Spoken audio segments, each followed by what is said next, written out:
Right, so if I can ask Daniel and Oz just to give us 2 minutes each on their views on diversity and inclusion activities for early career researchers. So, Oz, you've got the mic, so please start. Hello, everyone. Thanks for having me. My name's Oz. I'm from University College London. I'm a PhD student there.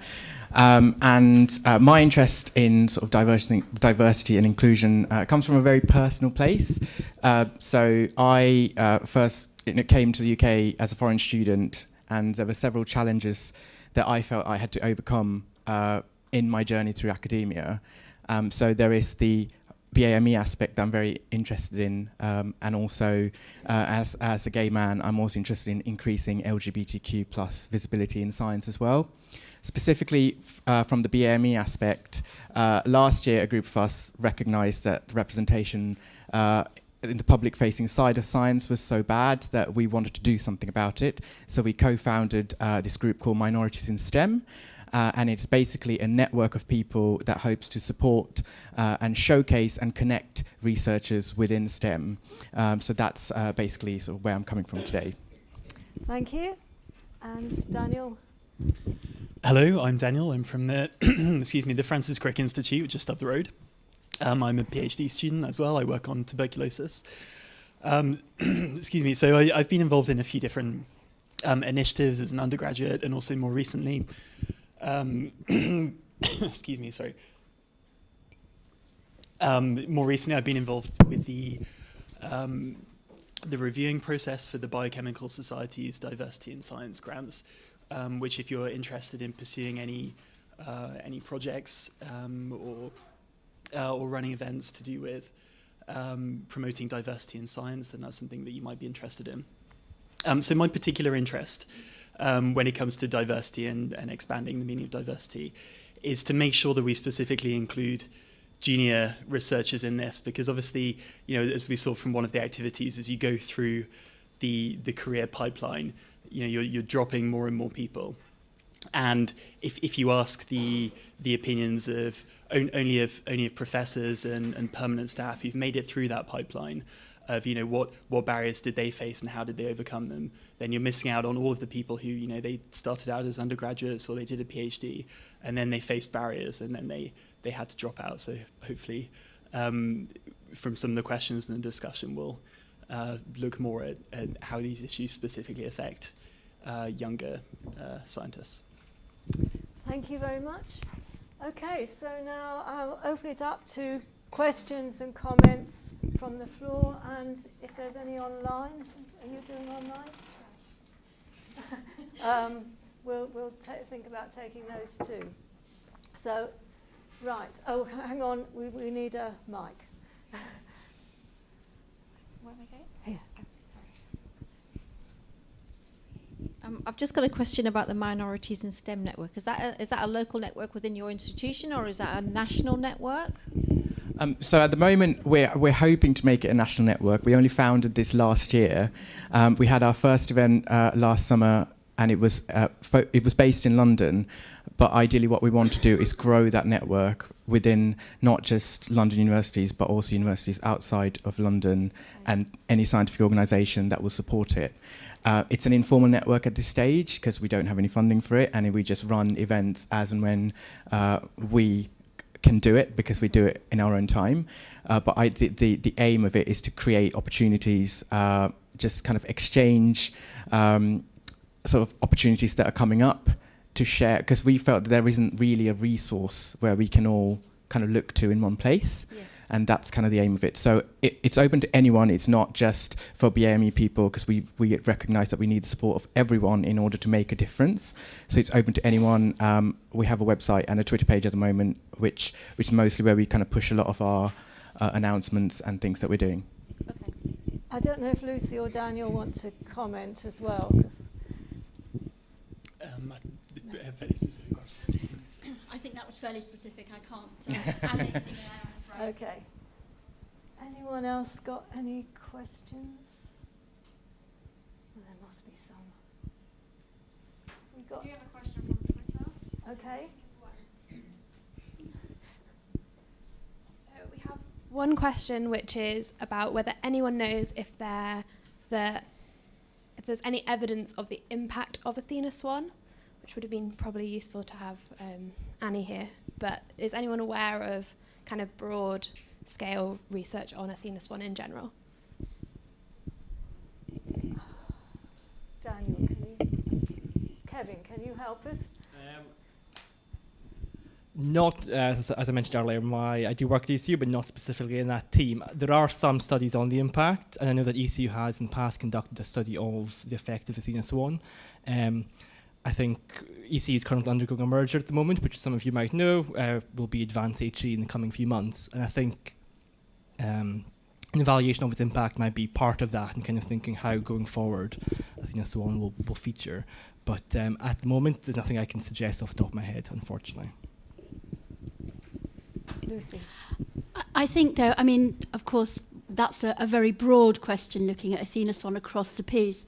But as we've already heard today, there are very local examples of where there's very real impact that's having a tangible benefit to institutions that have worked really hard on an action plan to take them from bronze to silver and from silver to gold. So whilst there may not be a UK-wide currently impact analysis, it's quite clear that there is very good localised evidence that it is making a difference. Oh, right. Was that in relation to this question? Okay, shall we go over there first? Oh, there, yeah. Thank you. There, and there. I'm sorry I don't quite have the details of this, but I'm sure the colleagues from ECU will know more about this. There have been voices, I became aware of them, published in the last couple of weeks, so reports in which academics apparently are raising concerns that the Athena SWAN has gone to a level of bureaucracy that is beyond manageable and has gone now beyond, or it's possible to go beyond relevance. So any guidance on what will happen, what is happening, how are those voices taken? Are they widespread? Are they likely to make a difference? So I guess it's more from ECU. Yeah. Again, it's not something which I can comment on. Lucy? I'm aware of the arguments, and it's just not my role. And I really don't have a level of expertise to comment here, but we did already hear this morning that ECU are looking at a slightly lighter touch for people who are just trying to maintain an award. So I suspect that there is some recognition that the burden is quite large, and that where they can reduce the burden without reducing the rigour and stretch of the process, I believe they are looking at that currently. But as I say, I'm not the expert there, but that's just what I picked up. Okay, so there's a question over there.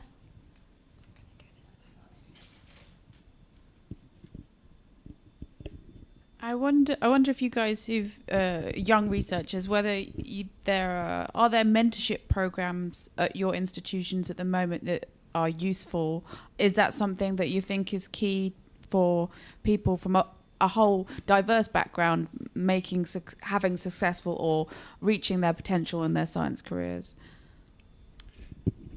So yes, absolutely. So one of the things with a lot of forms of diversity, particularly LGBT diversity, is a lack of awareness. So you're not kind of forced to be open because people look at you and they don't necessarily know your sexuality or your gender at birth and these kind of things.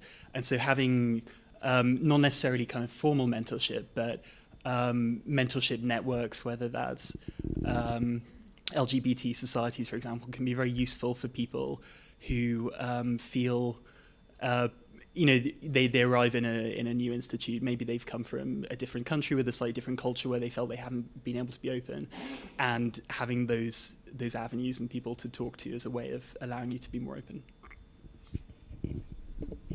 I'm really glad you brought that up because from a personal point of view, I remember sort of going to initially when I first got into academia, I didn't go into any conferences because simply just the fact that I needed a visa to go anywhere stopped me from any kind of progression.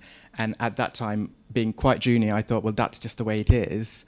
It's only after I came to UCL where I was really encouraged to go to conferences, and I thought, great, I'm being allowed to be a voice in this field that I'm in.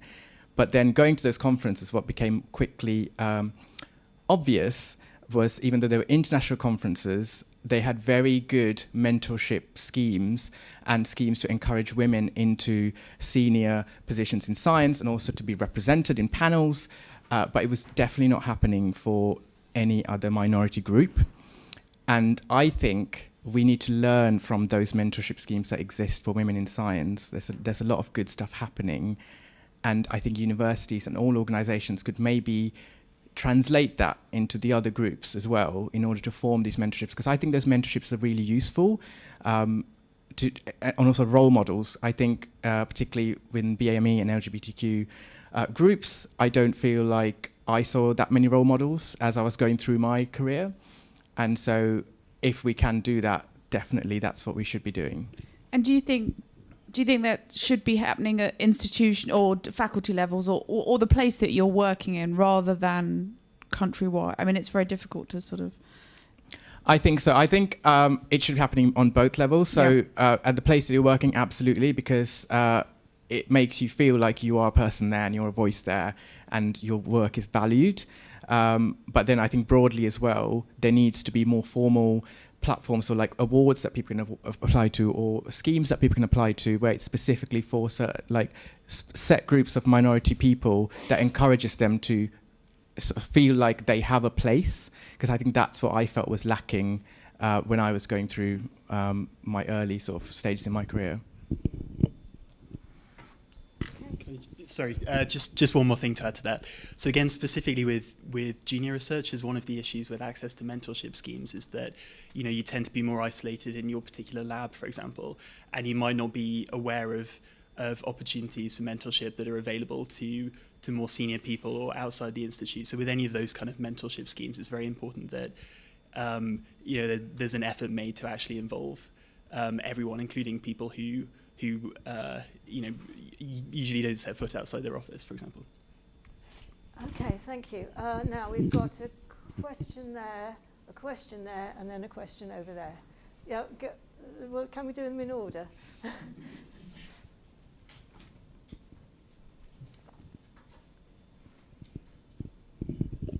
Hi. I've got a very specific question for Oz. I like this idea of representation in STEM. And I'm a researcher at EC and recently put out a research insight on the experiences of LGB academics. And it's a subject I find really interesting. I'm just wondering whether there's any other work you're aware of, or any evidence based on representation of LGBTQ academics or researchers in STEM. So, to my knowledge, I don't have that many, have awareness of that many sort of groups or mentorship schemes that are around at the moment. Just last year, I joined another group that's, I think, also fairly new, which is called Pride in STEM.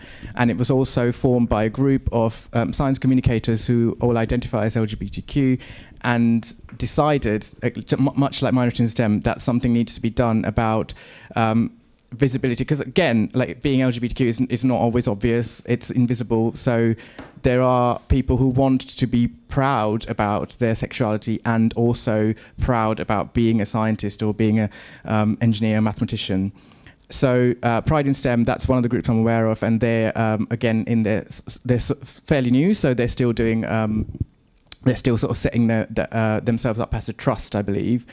But beyond that, at this stage, no. But I don't know if you know of any other groups that are doing similar work. But they kind of work with Stonewall. They put on these events where scientists can go into typically LGBTQ spaces and talk about their science in a very casual way. They're usually pubs or theatres and stuff like that. So those, I think, are very empowering, because so they run this thing called Outthinkers, where the first few minutes the scientist spends time talking about their experience being LGBTQ in science, whether it's positive or it's negative, and just allowing that person to talk about it, sometimes for the first time, is a very empowering experience.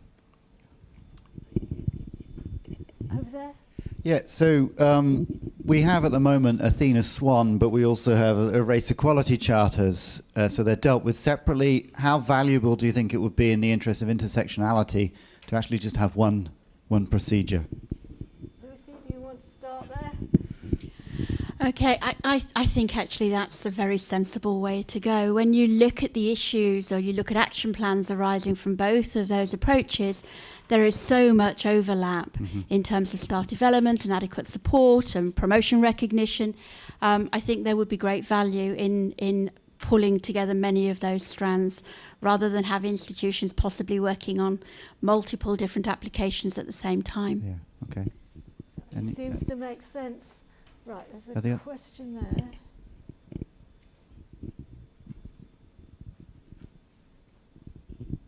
there. So, I mean, obviously one thing to do for a department that wanted to start working on race and LGBT issues would be to sign up to the Race Equality Charter and maybe sign up with this Pride in STEM group and Stonewall and all these other things. But if you were going to suggest like an event or a thing that could be done to start engaging beyond gender equality, what would you say would be the best thing to do as like a first step for a department? So I think having it might have to start from a very low level, so doing very informal events. So similar to, I think, there this week, like celebrating International Women's Day, there are events happening within UCL that are showcasing women in science, doing, comedy events, just casual talks, that sort of thing. So doing similar things, I think, will be really useful. So the whole Minorities in STEM group came about because one of the co-founders, Alex Lapbridge, who is a science communicator, he wanted to see if there were other scientists who looked like him who also did science communication, and he put on a comedy event specifically calling for people of color within STEM to come and perform, even if they hadn't done it for the first time. And that's, in fact, how I got into it, and I started doing more and more science communication, because until that point, no one had said to me, we specifically want you to come and talk about your science, but also, if you want, talk about your experience of being a person of color within science. Those events really help because they're informal, they're small, people don't feel intimidated by those events, they're evening casual events. Doing stuff like that, I think, really helps. I think Outthinkers, like I said earlier, is a similar thing where it's in a very casual space, you're allowed to talk very informally, it's not a conference, and that is useful, that's very powerful, I think, and also it makes people feel like they can come forward and talk about those experiences. So I think that's a good starting point. Anyone else have anything to add? So this is just a side note, really. Events are very important, and for the reasons we've discussed, they can be very helpful. But I think what makes the Athena SWAN so successful is that it's not just about having events and feeling positive. It's about actions, and it's about structure. And I think it's important for any group or institution that wants to improve diversity to think, the long-term plan isn't just to have more events. The long-term plan is to take actions and remove barriers. Okay. Any more questions? Oh, sorry, no, I don't want yours. It's So one of the Athena SWAN principles is about supporting people through the early stages of their research career with short fixed-term contracts. My organisation has historically not had many people like that. I work for a research institute, but we're trying to grow that. We are going to grow that, and I just thought now might be a good opportunity to ask what sorts of things other places are doing to help support people through those years. Let me see. I think there are possibly people in the room here better qualified to do that than me, but there are lots of different ways in which those sorts of activities are being supported. I mean, little things like thinking about what happens at the end of that short term, so how you actually support people in that next stage, what sort of career development is offered at the end of contract around interview skills, researching for new positions, transition into permanent roles, and there are a whole raft of very different schemes in place. Each institution, I think, has its own flavour on that. I would imagine that actually if you talk to the ECU or have a look on the ECU website at successful applications, there will probably be a whole richness of information there about schemes that different institutions have. Does anyone? Oh, I thought you might want to say something. Over there. Yeah, I would agree with everything that you said, Lucy. I think that there tends to be a lot of support around for early career researchers, so postdocs who are have just got their PhDs and up to sort of 6 or 7 years postdoc. What there doesn't seem to be is really any answers for those people who I think majority women who might postdoc for longer or might, for whatever reason, go into part-time work and therefore postdoc for longer. And there I think it's more of a challenge to support the people because they don't consider themselves to be early career researchers. They consider themselves to be senior postdocs, quite rightly, and they do hugely valuable research. And there's a challenge there, I think, to encourage institutions to recognise the roles that those people play in science. And it's a problem for the research councils and everyone across the board, really. But yeah, I would say that most institutions have a researcher development program that's specifically geared at helping postdoctoral staff or other researchers develop their careers, whether that's to an academic direction or into industry and what have you. Okay. We've got time for one more question if there is one.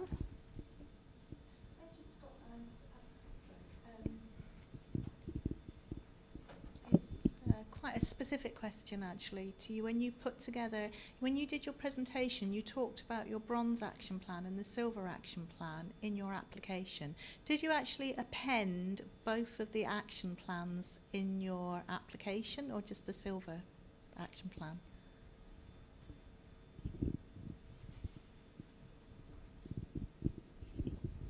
So it sort of started as a bit of a joke, really, but we started talking about bronze action points and silver action points, so we had BAPs and SAPs, which kept us entertained as we were in those final stages of trying to really pull that action plan together. So we didn't put the bronze action plan in. What we did is a lot of the actions that were successful, they don't actually end, so you don't get to a point where you say, right, we've done that now, we don't need to do that anymore. And what we did is we sort of had them as, we called them continuing BAPs. And so we would take it on to the next stage. So now that so for instance, an example is that we were able to change the wording of adverts for all adverts that went out, some generic wording that went into everything for the academic staff. And now we want to roll that out for all adverts. So that's for research fellow positions, even for PhD advertisements and what have you. And we called that a continuing BAP. What a good end point.